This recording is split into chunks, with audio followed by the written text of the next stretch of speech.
प्रेमी सज्जनों, आज हम सुरेश जी का जन्मदिन मना रहे हैं और सबसे पहले तो आज़ादी के दिवस की बहुत बहुत शुभकामनाएं।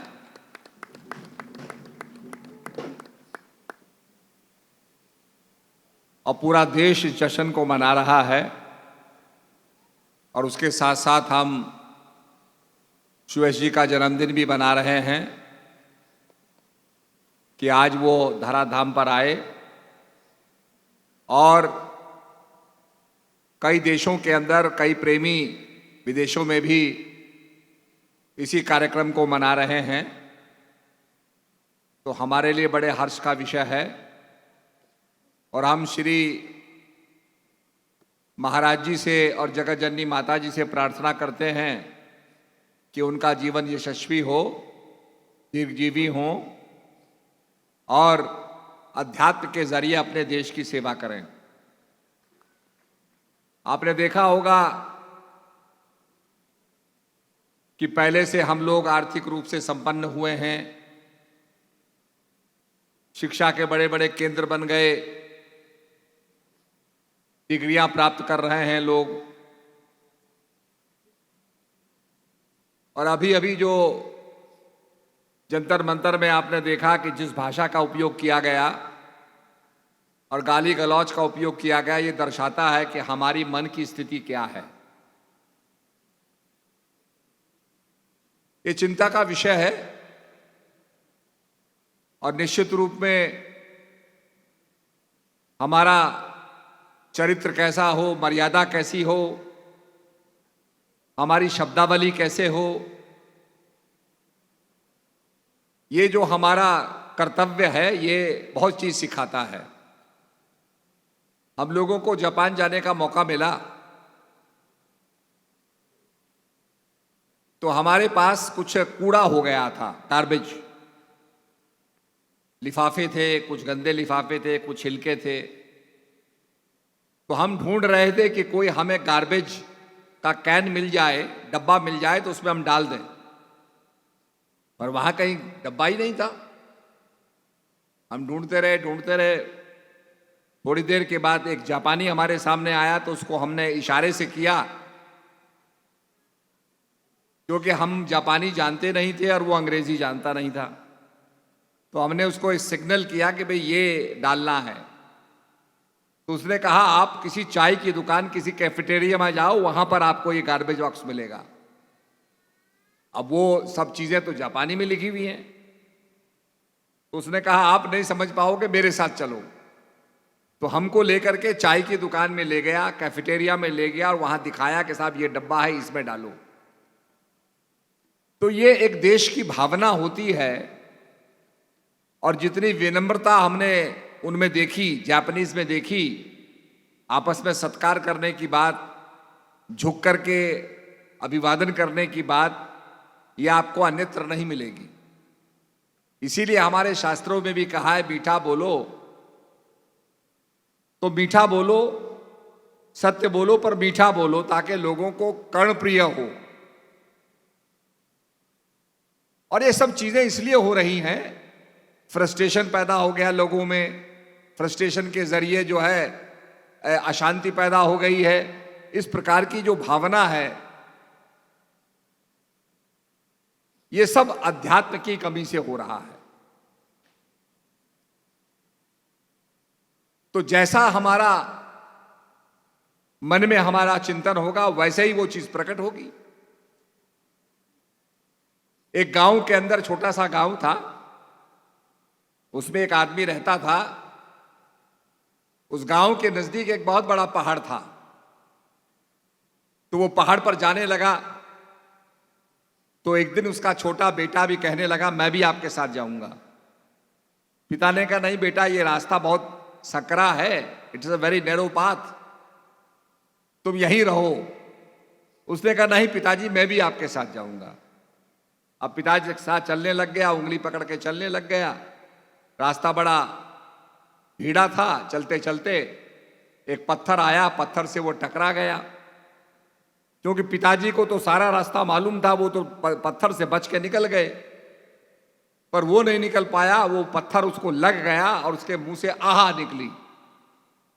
जब आहा की एक चित्कार निकली, कराहने की आवाज निकली, तो घाटी के अंदर आवाज गूंजने लगी, जैसे अभी आवाज गूंज रही थी।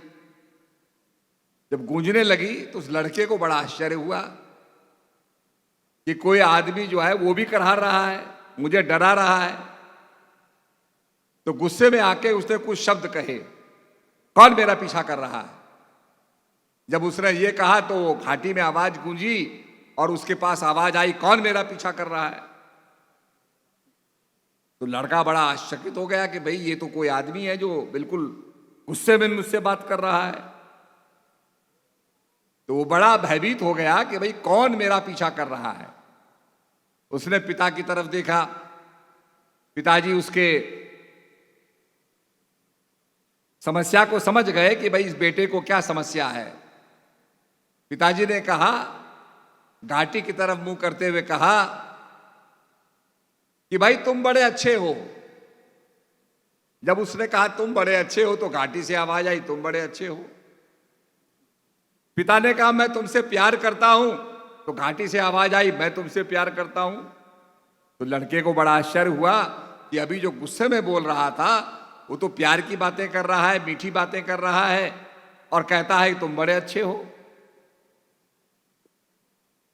तो उसको बड़ा आश्चर्य हुआ। ऊपर गया तो पहाड़ के ऊपर गया तो वहां से आकर के खिलखिला के हंसने लगा और वो हंसी की आवाज पूरी घाटी में गूंज गई। तो बाप ने कहा, बेटा ये एको है, प्रतिध्वनि है। जो तुम घाटी में बोलते हो वही आवाज तुम्हारे कानों तक पहुंचती है और तुमको ऐसा आभास होता है कि शायद तुम्हारी कोई नकल कर रहा है या तुम्हारा पीछा कर रहा है या तुम पर क्रोध कर रहा है। वो क्रोध तुम में है। तुम्हारे क्रोध की प्रतिध्वनि क्या होती है कि तुमको भी क्रोध का आभास होता है कि दूसरा भी क्रोध कर रहा है। तो अगर तुम्हारा मन निर्मल होगा, अगर तुम्हारे अंदर प्रेम और सद्भावना होगी, तो वही सद्भावना पूरी घाटी के अंदर गूंजेगी और वही प्रेम तुम्हारी पूरी घाटी के अंदर गूंजेगा। यही चीज हमारे जीवन के साथ भी है। कर्म प्रधान विश्व ऋचि राखा, जो जस करें तो तस फल चाखा। भगवान ने बाली को मारा। बाली ने कहा, प्रभु आपने मुझे मार दिया। बोला कोई बात नहीं, मैं द्वापर युग में पैदा होऊंगा कृष्ण के रूप में, तुम भील के रूप में मुझे तीर मारना, तुम मेरा वध कर लेना। तो वही जो भील होता है, बाली भील के रूप में आकर के तीर मारते हैं और भगवान के तलवे में तीर मारते हैं और भगवान अपना प्राणांत करते हैं। ऐसे कई उदाहरण हैं। राजा दशरथ ने श्रवण कुमार को मारा। माता पिता ने यह श्राप दिया कि भाई जिस व्यथा को, जिस व्याकुलता को, जिस विछोह को हम सह रहे हैं, तुम भी पुत्र वियोग में मारे जाओगे। हम भी प्राणांत कर रहे हैं। तो राजा दशरथ भी राम राम कहते, राम को पुकारते पुकारते अपने शरीर त्याग दिया। ऐसे कई उदाहरण हैं। अगर आप पूरा पढ़ें तो कई उदाहरण हैं। तो कर्म प्रधान विश्व ऋचि राखा, जो जस करे तो तस फल चाखा। इसलिए निश्चित रूप में जैसे हमारा भावना होगी, सद्भाव होगा, तो पूरी घाटी में, समाज के अंदर सद्भाव फैलेगा। और इसीलिए रामचरितमानस में कहा गया, नेम धर्म आचार तप जोग जग जप दान, भेषज पुनि कोटिन भय रोग जाए हरि जान। कई कई उपाय क्यों ना कर लो, नेम धर्म कर लो, नेम कर लो, आचार कर लो, तप कर लो, जोग कर लो, जप कर लो, दान कर लो। नेम धर्म आचार तप जोग यज्ञ जप दान, भेषज पुनि कोटिन भय। और भी सहस्र उपाय क्यों ना कर लो, सैकड़ों उपाय क्यों ना कर लो, रोग जाए हरि जान। बिना हरि को जाने रोग जाएगा नहीं। और ये लखाने का काम गुरु महाराज करते हैं। इसलिए कहा गया, गुरु पैया लागू नाम लखाई दीजो रे। कि गुरु महाराज ने नाम को लिखा दिया, गुरु गोविंद दो खड़े काके लागू पाए, बलहारी गुरु आपने गोविंदो दियो बताए। गुरु और गोविंद दोनों खड़े हैं, पर गोविंद का परिचय कराने वाले गुरु महाराज होते हैं और पहला प्रणाम उनको ही किया जाता है। तो अभी अभी गुरु पूजा हमने मनाई, उसके बाद हम लोग चले गए कलकत्ता, चले गए, वहां भी गुरु पूजा मनाई, राजस्थान चले गए, जयपुर, वहां भी मनाई, फिर उसके बाद अहमदाबाद भी मनाई, लखनऊ के अंदर मनाई गई। तो अयोध्या में आश्रम बन रहा है, तो निश्चित रूप में वहाँ पर भी कार्यक्रम होगा, आप लोगों को भी मौका मिलेगा वहाँ जाने का। तो ये बड़ी खुशी की बात है। और जैसे हनुमान जी कहते हैं पहले हनुमान जी के दर्शन करो फिर राम जी के दर्शन करो, कितने हमारे पात्र हैं, कितने हमारे महापुरुष हैं, कुछ ना कुछ उनके बारे में कहा ही जाता है। भगवान कृष्ण के बारे में कुछ ना कुछ लोग कहेंगे, साहब माखन चोरते थे, गोपियों के साथ रहते थे, उन्होंने छल से मार दिया लोगों को, कुछ ना कुछ कहा जाता है। शिशुपाल की बात सुनाते हैं, भगवान राम के लिए भी कहते हैं, बहुत सी बात कहते हैं। परंतु जो हनुमान जी हैं उनके अंदर ऐसा सेवा भाव है कि कोई नेगेटिव चीज हनुमान जी के लिए नहीं कही जाती है। और प्रभु राम से भी ज्यादा मंदिर हनुमान जी के मिलेंगे। तो ये अद्भुतता इसलिए है क्योंकि वो सेवक हैं, सेवा करते हैं, और प्रभु की सेवा से उन्हें इतना बड़ा पद मिल गया। मान का हनन, अहंकार को त्याग करके, जिसमें भी अहंकार हुआ सबका पतन हुआ, सबकी समाप्ति हुई। तो हनुमान की जो श्रेष्ठता है वो सद्भावना में है और तत्परता में है कि मैं कैसे सेवा करूं। जब लक्ष्मण मूर्छित हो गए तो बुलाया गया धन्वंतरी को, पूछा गया भाई इसका इलाज कैसे होगा। उसने कहा महाराज बड़ा कठिन है, पर यह जड़ी बूटी आपके हिमालय में मिलती है, द्रोणागिरी में, जो आज उत्तराखंड में है। तो जड़ी बूटी उत्तराखंड में मिलती है, पर वो बहुत दूर है।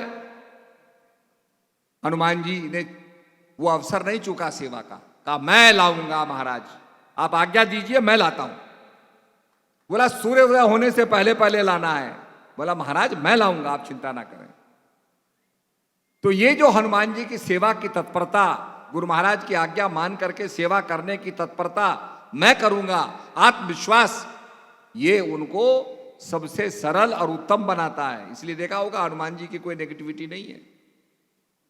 तो कहने का मेरा मतलब यह है कि हनुमान जी की जो तत्परता और सेवा करने की एक ललक, यह हनुमान जी को महान बनाती।